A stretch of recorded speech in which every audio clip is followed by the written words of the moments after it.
Hello!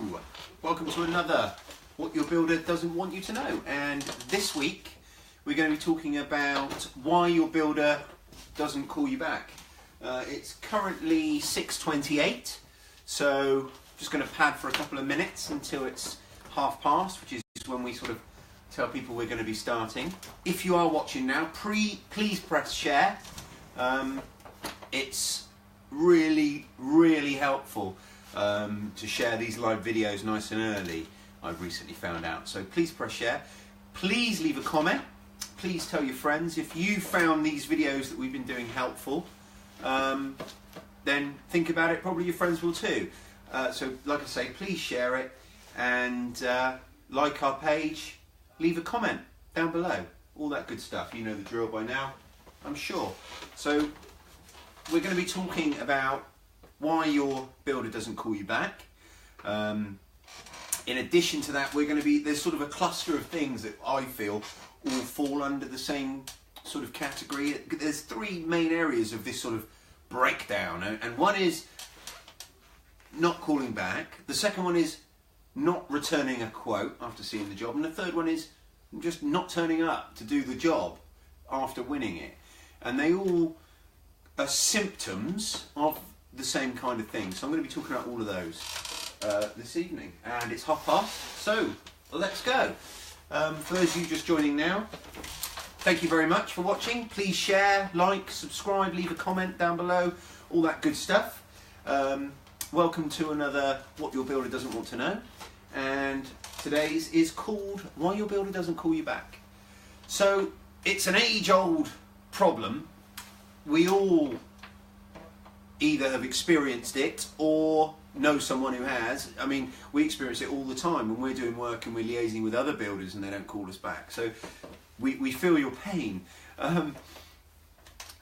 One of the main causes, the sort of predominant one, is a builder's office, 9 times out of 10, is a few scraps of paper floating around their van. Not many small building companies or small builders or one-man bands have an office, and if they do, chances are it's not manned. So even though they might have an office, it's an office they go to desperately do their sort of paperwork for an hour in the evening, you know, if you're lucky. So when you're ringing them, they're up a ladder, driving a van, whatever. They're not best placed to be doing office work at that point. So, you know, I've definitely got sympathy with the cause of these issues. However, they are symptomatic of deeper problems. So we're going to be talking about three main areas of breakdown. And one is a builder that doesn't call you back. Second one is a builder that does call you back but never returns a quote for the work. And a third one is the builder that's done the quote, wins the work, and then just doesn't turn up to do it. Because they're all a similar range of issues that lead to these problems, in my opinion. I'd like to just quickly say I'm not perfect. I think as humans, we're all guilty occasionally of forgetting to call someone back. That's not what I'm talking about. I'm not talking about the odd occasion when a builder didn't call you back for a legitimate reason. I'm talking about the ones who always don't call you back, or call you back late, or you've got to pester every step of the way. So lots of builders can be really good at their job, but they're not necessarily good at running a business or, you know, the organisational side of their work, which extrapolates out to problems on site. So it is something that can be a real issue. Even if you think, well, I don't mind a builder that is a little bit unreliable, chances are that does impact the work itself, which I'll get onto in a bit. So it could be that your builder has simply forgotten to call you back, simply forgotten to do the quote, simply forgotten to turn up to do the job. Again, that's a sign of one of two things. Either the builder is disorganised, or the builder doesn't care about you enough. Either of which is the sign of a bigger problem. Could be that he's lost your phone number. Again, this scrap of paper in the van filing system isn't the most efficient, but again, that's the sign of a bigger problem. It could be that he's just not interested in your job. to my mind, I would file that under rude, to not even call you back. It could be that he's too busy, or that he's scared of something in the job. So you've described the job to him, and maybe it's too big, maybe there's something particularly tricky about it, maybe once he's thought about it, it's not something he's comfortable doing. Again, in my mind, there should be a phone call to sort of let the client know, sorry, this isn't for us. But if you don't get that, then that's the sign of, again, a bigger issue. Now, one thing I want to make really clear is that I think if you do get this from the outset, that's great, because you've highlighted and found this problem early, before you've committed to spend any money with this person or this company. So, you know, if you do get someone who you can't get to call you back, doesn't return a quote, doesn't do all the things they say they're going to do, chalk that up as a win, because that's someone you've managed to cross off your list nice and easily and nice and early. Now, the next breakdown is people that they do call you back, they arrange an appointment, they come and see you, and then they just don't return a quote. So the reason for this quite often is the same as the reasons I've already discussed. So you've got all those organisational frailties that are built into a lot of small building practices, but you've also got people who are just, they seem unable to say no, so they say yes, yes, yes to everything when they're with you, and then they go away and, oh yeah, I'm not too sure about that, and they don't bother returning a quote. Perhaps they're unable to prioritise their work efficiently. There's 101 different reasons. There's another completely separate thing which is different to the causes of an unreturned phone call, and that be perhaps there's a budget mismatch, and that could be that the client sees a certain job and sees a certain budget and sees a certain builder, but when the builder actually comes and has a look, he can't join those three together. So perhaps the builder will only work at a certain quality, and to deliver that quality he can't do the job that's been asked for the budget that was specified. So, you know, as a client, as someone seeking other people to give you quotes, it's important that you're realistic about the budget and you take advice and opinion about what can be achieved for your budget, or what the budget should be for what you want. So that's people not getting back to quotes. Again, a lot of it is the same: poor organisation, and then another set is just people who don't really want to quote for the job. But again, I feel like there should be some kind of communication there to let you know. Now, finally, you get to the people who do quote. You book them in. Can you start on the 13th of January? Yeah, great. And then they just don't turn up. So, again, a lot of the previous problems manifest themselves here. It can be poor organisation, poor prioritisation. Quite often it's just poor communication, as in they're still planning on coming to your job, but they're running late on other jobs and they haven't let you know. These are all signs that either they're disorganised or they don't respect you enough. So these are small indications of a much, much bigger problem.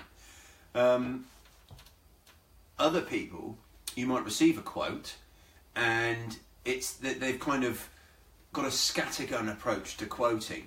So they go and see 10 jobs, rush out 10 quotes, and then not actually look in any detail at what they're pricing until the quote's accepted. And at that point, say, right, this one's financially viable, this one's not. So a good way of protecting yourself against that, and we've covered this before in a difference between a quote and an estimate, is the detail that you get with your quotes, you know? So if a builder has rushed a quote or made a mistake on a quote, again, you can put them in and then them not turn up because they don't actually want it at their price, which is unfortunate. So I'm just trying to work out what else I wanted to touch on today, because I've got a few notes here behind the camera you can probably notice me looking at. So the reason these things that I'm bringing up are such a big problem is that a disorganised builder, or a builder that doesn't prioritise your job well enough, is a sign of a much bigger problems that can extrapolate out over the course of a build.